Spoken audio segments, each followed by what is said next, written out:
I hope so you got some experience about these Turing machines and constructions, correct?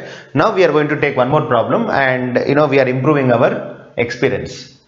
Whether a given Turing machine which accepts a finite set, that is a problem here. So the problem can be represented as language form also. Already I told you that language form is nothing but collection of Turing machines which accepts a finite set.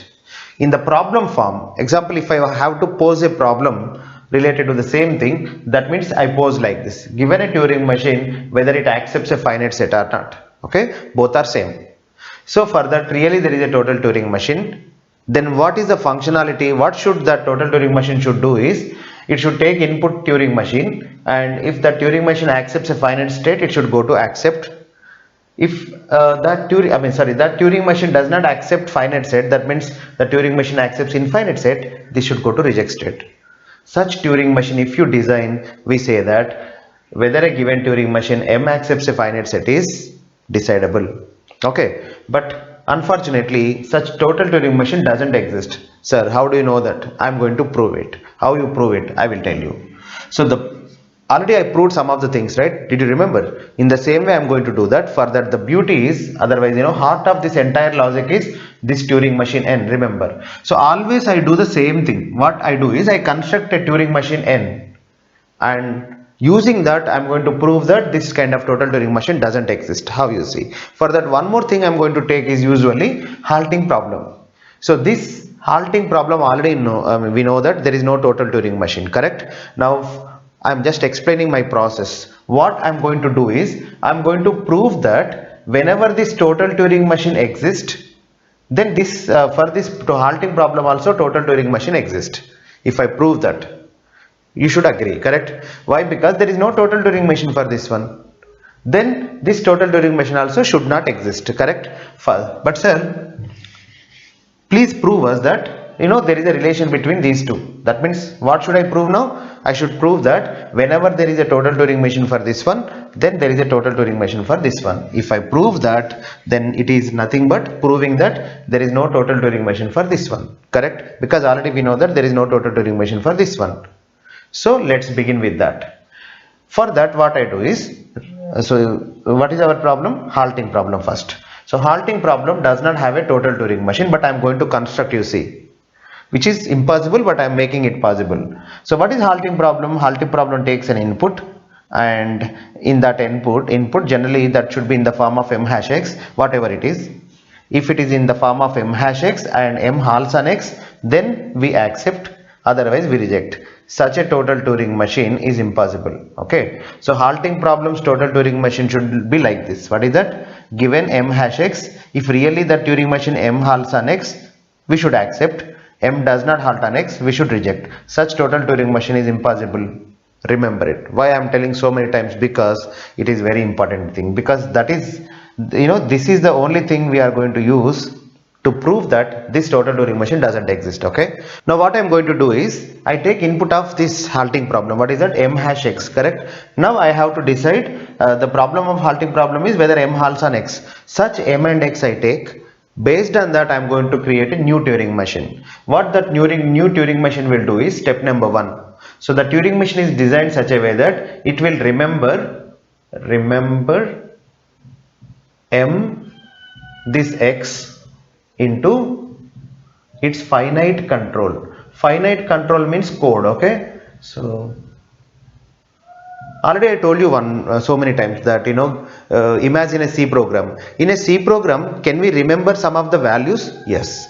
Now in Turing machine also, can you write a Turing machine so that that will generate a string 001? Yes. That means what? The Turing machine is remembering a string 001, right? In the same way, we can design a Turing machine which can remember m comma x strings into its code. Okay.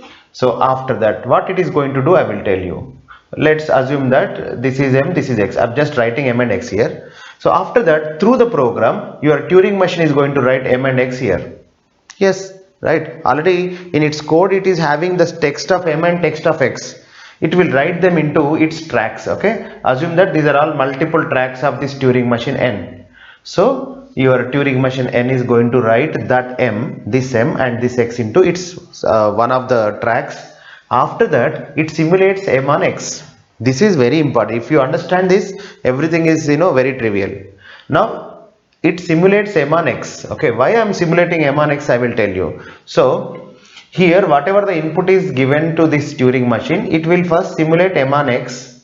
The reason I want to create a complicated Turing machine whose logic depends on this m halves on x, but m halves on x is undecidable problem, so that this Turing machine cannot be answerable. Okay, let me design first, after that we will see how I use it. What I'm going to do is simulate. Okay, it simulates m on x, right? After that, if m halves on x, okay, if m halves on x on the process of simulation, then this Turing machine is going to accept w. Okay, then w is accepted, remember it. Such a way I am designing. Don't ask me why, slowly you will understand why I am doing that. Sir, if m does not halt on x, that is also one case, right? Yes. So in halting problem there are two cases, m halts on x, m does not halt on x, right? So if m does not halt on x, what are you going to do, sir? If m does not halt on x, I don't know that, right? That means still I am in loop. So when I am simulating m on x, if m does not halt on x, then I can't even check my input, because such a way I am designing my Turing machine. When m does not halt on x, even I don't check my input. That means still I will be in, I never come to final state. Such a way I am designing. If that is the case, then I don't accept anything. That's why m does not halt on x, then w is rejected, obviously, correct? That means w is not accepted. So here I would like to focus a little bit more. Now you tell me, because we are going to fix the code first, correct? Your Turing machine code is now fixed. Whatever the input is given, it is first running m on x. If m halts on x, it accepts w, otherwise it won't accept. Now what if your m and x are already planned things, right? If they are such a way that m halts on x, okay, that is the case. Really m halts on x, what happens, we'll see. If really m halts on x, whatever the input you give to this Turing machine, it is going to accept. Then in that case you tell me, assume that let's say m really halts on x, I know that, okay, but of course I don't know, but assume that, let's say that is what case number 1. Assume that m halts on x, then what happens in that scenario? Whatever the input you give, Turing machine is going to accept. Now what is the language accepted by Turing machine n, if I ask, then what you will tell? Because sir, everything it is accepting, because m already halting on x. So now let me remove this space. You realize that if I take m and x such a way that m halts on x, then the language of Turing machine n is dash. That is the relation. So finally you should understand that I am going to construct a relationship between halting problem and this problem. We will see how I am going to create. First see, I slowly brought halting problem into picture. M halts on x, then language of n is sigma star. I assume that let's say sigma equal to 0, 1. For time being, it can be anything. So 0 plus 1 whole star. So otherwise I can write sigma star. Generally 0 plus 1 whole star is readable for you, right? That's why I wrote 0 plus 1 whole star. But any alphabet star, that means any string will be accepted. M does not halt on x. If m does not halt on x, then such m and x are picked, because we don't know, randomly we gave, right? Then if m does not halt on x, nobody knows, then language of n in that case, okay? So whatever the input you give, even your Turing machine is not going to see it, because it was busy simulating m on x first. So that is the code. Understand? Try to understand the code n very carefully. Understand? So if m does not halt on x, we are not at all accepting w. Why, sir? Such a way I am planning. Don't ask me why. Because if I do that, what is going to happen? I will tell you. If m does not halt on x, then language of n is empty set. Right? So see here, our problem was whether a Turing machine accepts a finite set or not, right? Then there are two cases. There are some Turing machines which accepts finite set, there are some Turing machines which accepts infinite set, correct? So based on this problem, I am also dividing my Turing machine into two cases. This complicated Turing machine I have built that involves halting problem, and it is having two cases. One is sometimes your language is 0 plus 1 whole star, that means infinite. Sometimes it is finite, right?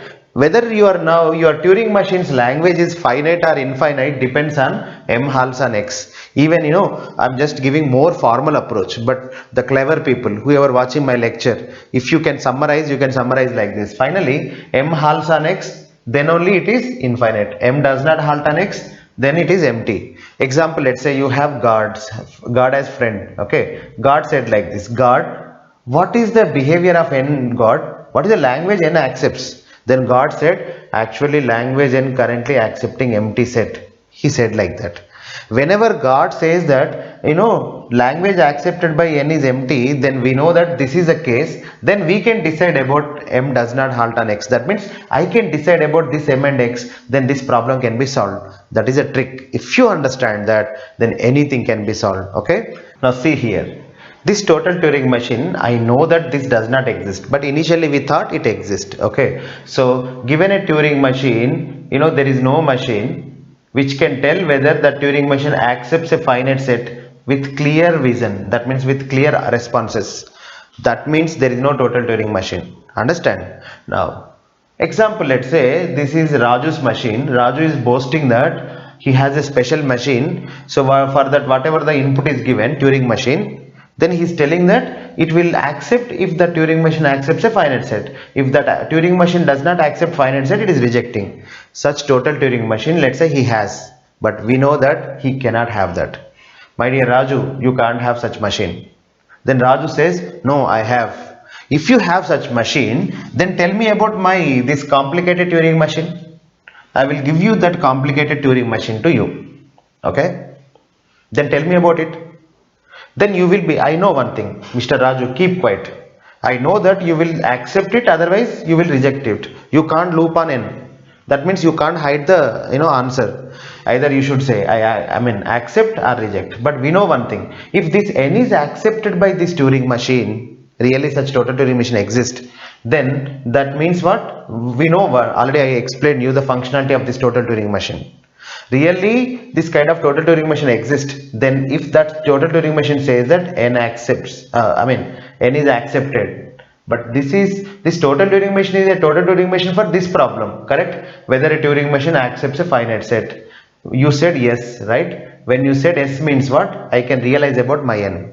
Finally n really goes to on n, this machine goes to accept state, then n accepts what? Definitely finite set. That is the meaning, right? Otherwise this is not total Turing machine for this problem.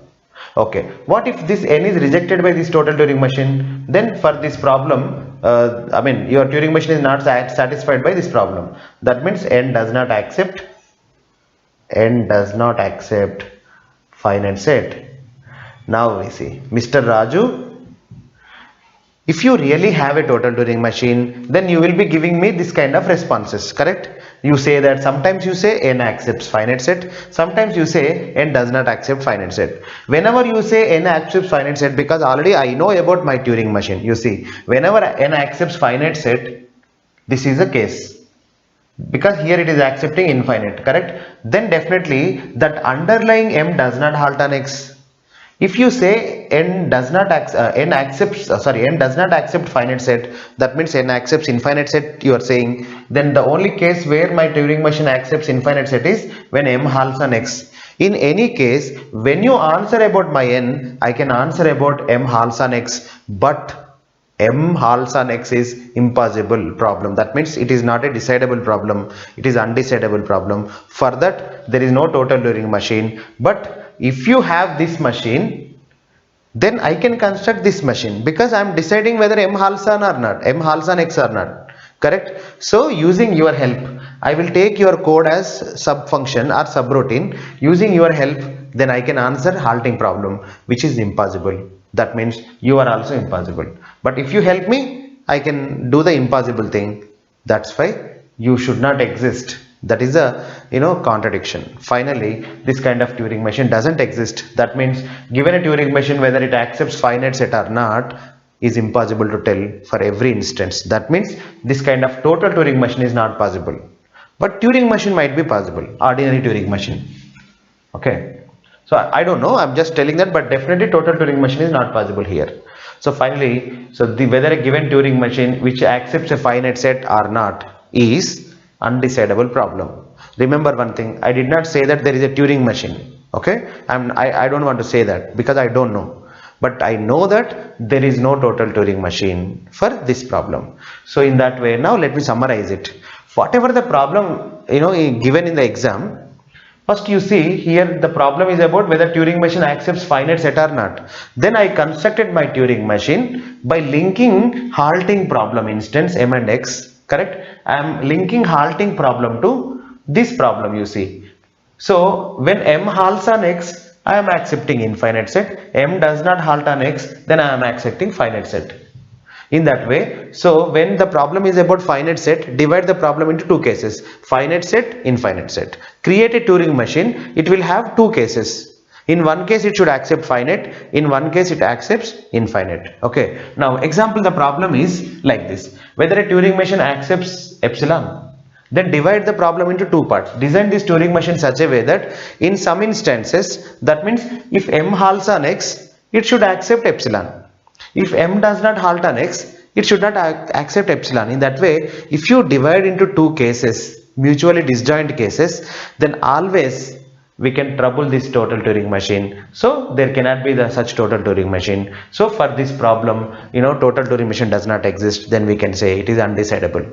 In that way, very quickly we can solve decidability problems. Okay, that's why understand the concept. You should have patience. With patience, you understand whatever I am teaching.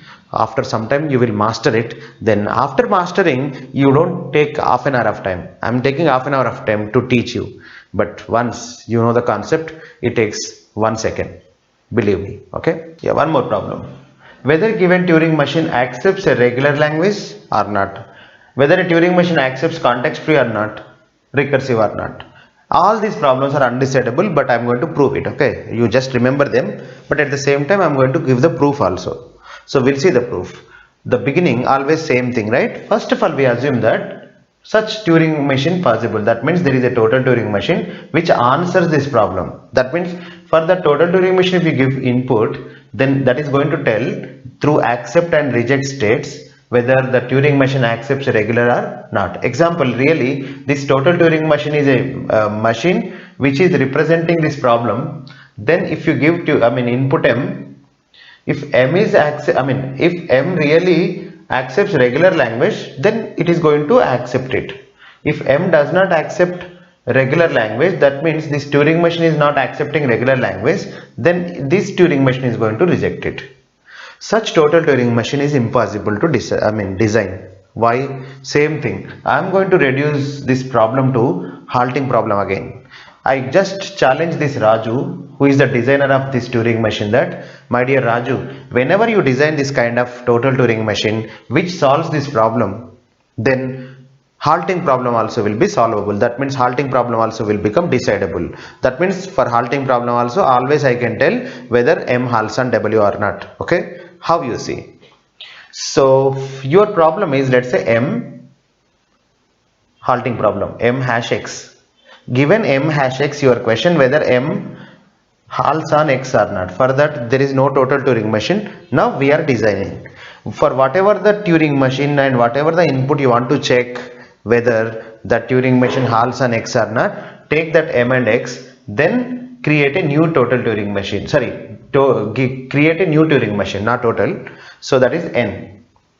So what n is doing is, again same story, this time I will go a little bit fast. In its finite control, it remembers m and x.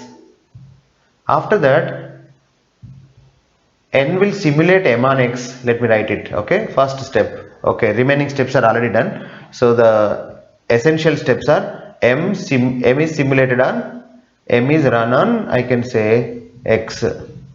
Then if m halts on x, sir, what are you going to do here? Same thing.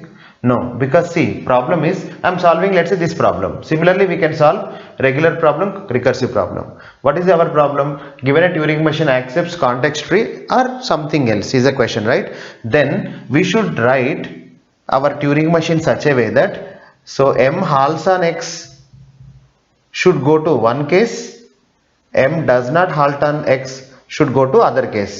What are the two cases we have for context free problem? So there are two kinds of Turing machines possible. Some of them accepts context free, some of them non context free, correct? Now here also m halts on x, m does not halt on x. So what I can do is, whenever m does not halt on x, then generally, I mean, of course we can design in different way also. What I do is I keep quiet. If m does not halt on x, then I will be busy simulating m on x. Then I can't accept anything, let's say. Such a way I plan. Because empty set is also a context free language. Then I covered context free language. Now there should be other case. That means your Turing machine should accept in another case non-context free language, because our problem is about whether Turing machine accepts context free or not. With that context, what I am doing is I am designing a Turing machine which accepts context free sometimes, non-context free sometimes. When m does not halt on x, context free. If m halts on x, then non-context free. So this time I want a non-context free language. What I do is, I know that one non-context free language is WW, correct? Now I am going to simulate WW. Okay. So what I do is, once m halts on x, then so far my Turing machine functionality is not done, because here whenever m halts on x, then I should accept WW language. For that what I do is, so I take, once m halts on x, I take input w and now start running on w. Okay. So if w is in the form of WW, then I accept. If this input which is given for me is not in WW form, then I reject it. So what I am doing finally? Don't worry, I will tell you. So let me summarize the Turing machine ends functionality. Step number 1. It already remembered some m and some x on its finite control. Now that Turing machine n is going to simulate m on x through its code. If m halts on x, then it will take its input which is already given, then it will start running on w. But it will run a code such a way that, so if w is in the form of WW, remember one thing, your Turing machine, forget about this entire story, I will tell you one thing. We can design a Turing machine which accepts only languages in the form of WW. Okay, don't worry, because can you write a C program so that this kind of WW format strings can be accepted? Yes, very simple. So first what we have to do is, we have to divide the string into two parts. Okay, so what the Turing machine will do is, it will divide your input into two parts. Now for example, let's say ABB. Then the Turing machine, what it will do is, it will cancel A versus A, B versus B, B versus B. Yes, such kind of thing can be done by your Turing machine. So that's why what I want to say is, here if your input is in WW format, then your Turing machine can detect such a code we can write. Then my Turing machine n is going to do that, and really m halts on x, then I will accept w if w in the form of WW. Don't get confused between this w and this w. Otherwise you would say like this, if your w is in the form of xx, x is also taken, right? Let's take something tt. So if your string is in the form of tt, then we accept. But remember one thing, tt is a non-context free language, correct? So remember it. Otherwise let's take input t. So that if your t is in the form of w, here I can use w. If your t is in the form of WW, then your Turing machine is going to accept. So such a way we planned. Remember one thing. So at this moment, whoever is watching my lectures, they think that, sir, why are we doing that? So that your problem will be divided into two different distinct parts. One is, so your Turing machine accepting non-context free language one time, and second time context free. This is context free, and m halts on x, then your Turing machine is going to accept a language in the form of WW. Okay, so let me summarize why it accepts WW. Simple. Really m halts on x, then your Turing machine is going to take the input t, and it is checking whether t is in the form of WW. If t is in the form of WW, then only it is going to final state. That means what? Definitely such Turing machine accepts only WW kind of strings. That's it. So what if M does not halt on X? Then we are going to loop. Understand? So finally we have a variety, otherwise very different Turing machine this time. Now we will give the Turing machine here. Raju, you said you have a total Turing machine. Please take my Turing machine and tell me my Turing machine accepted by you or not. If you accept, that means what? Because your problem is it's a Turing machine for context free languages. That means you are saying that my Turing machine accepts context free language. But I know that my Turing machine accepts context free language only in one case, when M does not halt on X. Correct? And if you say reject, that means if you reject my Turing machine, I can understand that it is not accepting context free. That's why you rejected. I understood. That means N is not accepting context free. Then M halts on X. In any case, then by your result, I can decide M halts on X or not. But that is impossible. But I am making it possible only because of you. That means this kind of total Turing machine does not exist. Now come back to old story. Whether a given Turing machine, whether it accepts a context free or not, undecidable. Because we finally reduced this problem to halting problem. Correct? Now one more thing. Here I would like to tell you one more thing. What is that is, if how to solve this regular problem and recursive problem. See, if I take same concept, empty set is regular, correct? This one is non-regular, correct? It will definitely work. So same problem we can use for regular also we can use same story, because see, regular, I should take two cases now, regular, non-regular. So here regular, empty set is regular. Second case, WW non-regular, like non-context free. So same method will work for regular. So in the same way, if we argue, then we can prove that this is also undecidable. Now third problem, whether a given Turing machine accepts recursive or not. Now we'll see what I do. What I do is, for recursive, I am going to divide the cases into recursive, non-recursive. Tell me one non-recursive problem, halting problem. Otherwise membership problem, recall. Membership problem and halting problem are undecidable problems. Otherwise, with respect to language, they are non-recursive languages. Already I proved, check it out. Okay. So what I am going to do is now, so this is my Turing machine N's construction. First I run M on X, then M halts on X. What I am going to do, I will tell you. If M halts on X, then immediately I will take the input which is given to this Turing machine. Let's say that is W, let's say, clearly if you see, that is, let's say, in the form of A hash B. Okay. Now if this Turing machine A, halts on B. So otherwise, let's take membership problem. If A accepts B, so what is A hash B, sir? How did you get A hash B? It is input.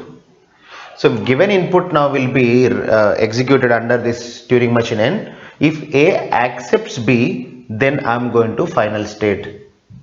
Otherwise I don't go. Okay. Now let me ask you a question. What is the language accepted by N when M halts on X? If M halts on X, immediately you are taking input and we are checking whether A accepts B or not, where A is a Turing machine and B is some input. Correct? So such problem is non-recursive problem. Correct? So now let me tell you one thing. Language of N, the strings which are accepted by N is nothing but A hash B, where A accepts B. Let's recall. So language of N is nothing but all the strings in the form of dash form A hash B. When is it any A, any B? No. If you execute A on B, if A Turing machine accepts B, then only we are accepting. Okay. Now let me ask one fresh question.